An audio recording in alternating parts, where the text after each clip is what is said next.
Right now, we had a big shipment come in. Check this out from Tanis Foods. They just donated hundreds and hundreds of butter tarts, which remarkably are square. I've got to tell you, that's the first time that I've seen square butter tarts, but that's not it. We also got, I'm having trouble with the card, but we also got 350 kilograms of ham donated from Costco Foods. So everything that they serve here at the Mission is either donated or purchased with donated dollars. So if you can, a donation is always much needed. Now, it's not just the donations of money and food. You need to donate your time as well. Joining me now, Manager of Volunteer Services here at the Ottawa Mission, Megan Adams. Good morning. Good morning. How are you? I'm well, thank you. How are you? Good. So it turns out after we finish serving breakfast, there's some cleaning up to do as well. Yes, so the volunteers that are in the kitchen help with preparing the meals, serving the meals, and then, of course, cleaning up after, just like at home. All right. So is there a technique to it? No, just as long as we get everything off the tables and make things look clean, we try and keep things as clean as possible here. Okay, I'll do my best. Now, how many volunteers, let's say in 1 week, do you need to successfully operate the mission?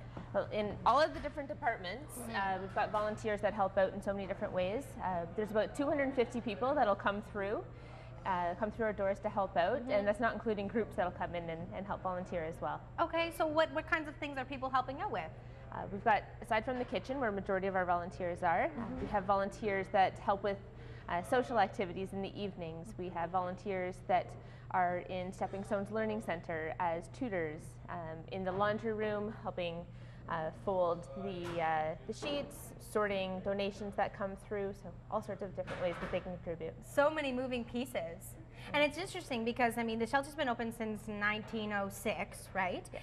But it was only, what, 20 years ago or so that you started to integrate all of the other areas like the activities and the health services and the addiction counseling, right? Yes, looking at all the different ways in which we can help journey with the clients.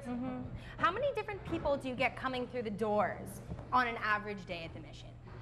In terms of volunteers, we probably have probably about 30 to 40 different people that are coming through. And what about people using the services, whether they're homeless or struggling families? You're dealing with, what, 300 at breakfast alone, eh?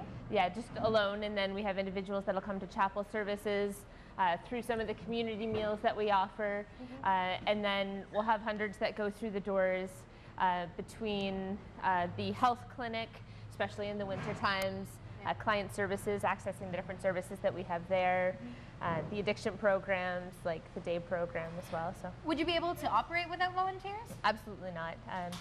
Volunteers really help bring warmth to the shelter, helping us support the different programs and services that we're able to offer. Because being a nonprofit, we just wouldn't be able to function without volunteers. What kind of people make the ideal volunteer?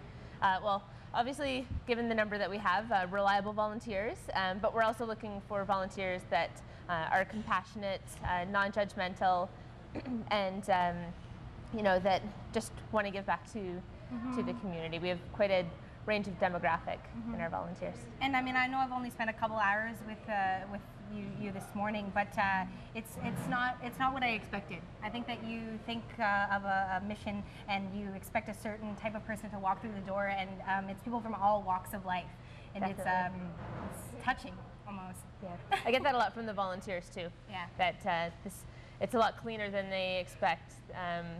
There's appreciation and camaraderie. And how do people get a hold of you if they'd like to volunteer? Through the website is definitely the best way. Our volunteer application is right online. They can apply online and then come to one of our monthly orientations. Okay.